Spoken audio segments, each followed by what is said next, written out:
À votre tour, les grands et même les moyens, parce que maîtresse Audrey vous prépare des petits travaux rigolos pour demain sur les boucles.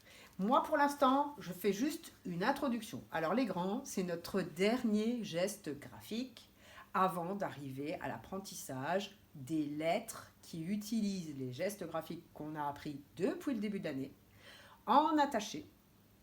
Et on va faire toutes les lettres de l'alphabet, mais pas dans l'ordre de l'alphabet.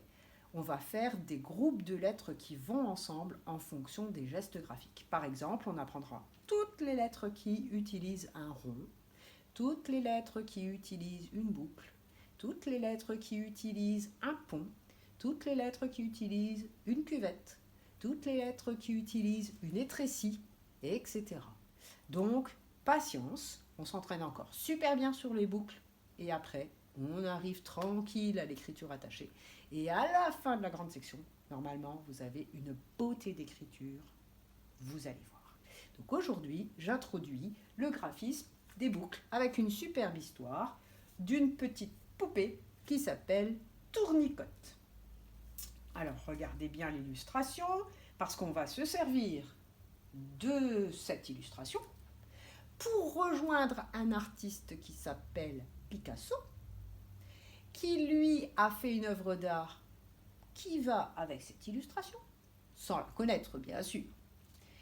Et nous, on se prendra pour des Picasso avec un autre personnage d'un autre album que je vous offrirai plus tard.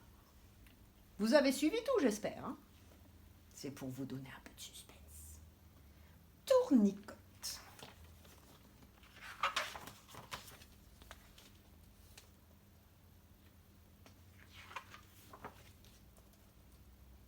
Tournicote. Bonhomme fabriquait des jouets, toutes sortes de jouets. De belles poupées aux longs cils, des chevaux à bascule et même des petits trains avec des wagons de toutes les couleurs. Tous les enfants de la ville venaient admirer les jouets de Bonhomme. Même la fille du roi. La petite princesse repartait toujours les bras chargés de jouets. Bonhomme se sentait seul alors. Il aurait aimé qu'un de ses jouets reste avec lui, comme un ami.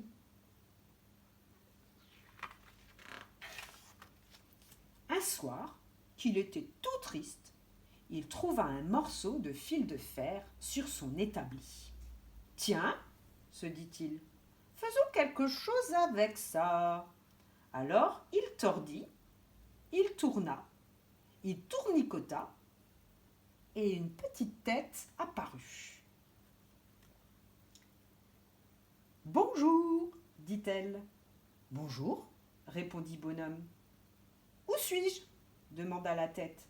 « Attends, dit Bonhomme, je n'ai pas fini. » Et il tordit, il tourna, il tournicota, et voilà, c'était une petite bonne femme. À peine terminée, elle se mit à danser sur l'établi. « Ça, c'est tordant, dit Bonhomme. Tu t'appelleras Tournicote et tu resteras avec moi. D'accord, mais où est mon lit ? Demanda Tournicote en bâillant. Oh, c'est fatigant de naître. Je n'y avais pas pensé, avoua Bonhomme. Mais voilà, il avait trouvé une boîte à clous juste à la taille de Tournicote. Il la posa sur sa table de nuit. Bonne nuit, Bonhomme. Bonne nuit, Tournicote. Et Bonhomme s'endormit de très bonne humeur. Les jours suivants, le bruit courut dans la ville que Bonhomme avait fait une poupée extraordinaire qui parlait et dansait toute seule. L'atelier était rempli de curieux. Bravo, vive Tournicote!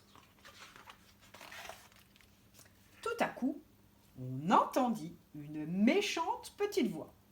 C'était la princesse. « Je veux cette poupée qui parle et qui danse !» ordonna-t-elle. « Tournicote est mon ami, » répondit Bonhomme. Votre Altesse peut choisir toutes les autres poupées, mais pas ma tournicote. C'est ce que nous verrons, cria la petite princesse. Et pauvre bonhomme fut immédiatement jeté en prison. Et maintenant, danse pour moi, ordonna la princesse à Tournicote.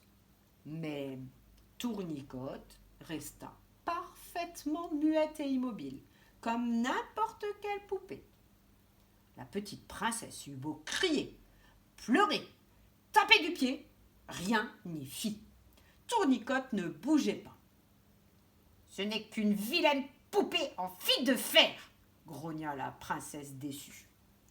Elle jeta Tournicote dans un coin et l'oublia complètement. La nuit venue, Tournicote se leva silencieusement. Elle se faufila hors de la chambre et partit à la recherche de Bonhomme. La prison se trouvait tout en bas d'un sombre escalier. Tournicote descendit courageusement.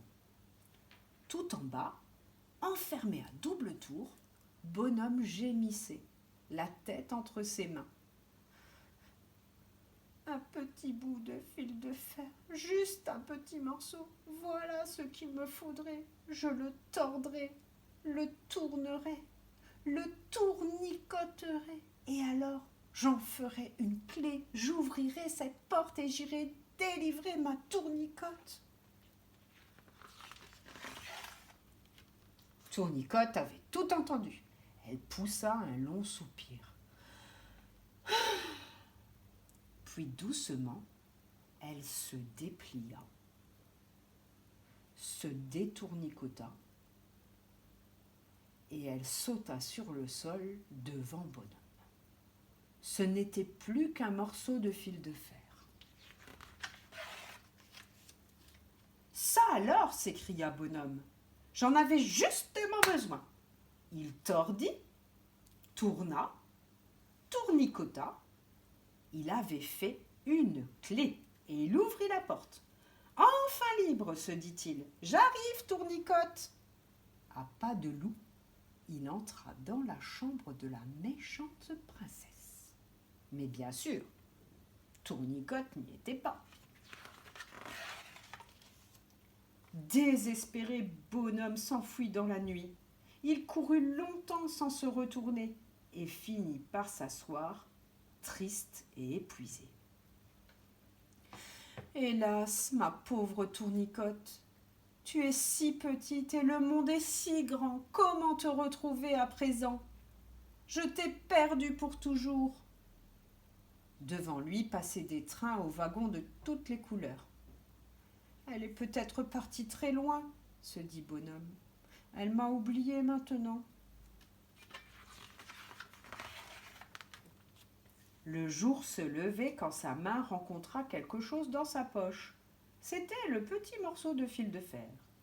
Bonhomme le regarda et, presque sans y penser, le tordit un peu. Il tourna, il tournicota. « Ah, c'est pas trop tôt !» s'écria Tournicote. « Je m'ennuyais là-dedans. »« Ma Tournicote !» s'écria Bonhomme. « Dire que je t'ai cherché partout et tu étais juste là, au bout de mes doigts. » Passa un train aux wagons de toutes les couleurs, aussi beau qu'un jouet. Bonhomme et Tournicote décidèrent de monter dedans. Ils partirent très loin, dans un pays où il n'y avait ni garde, ni princesse, ni personne pour les séparer.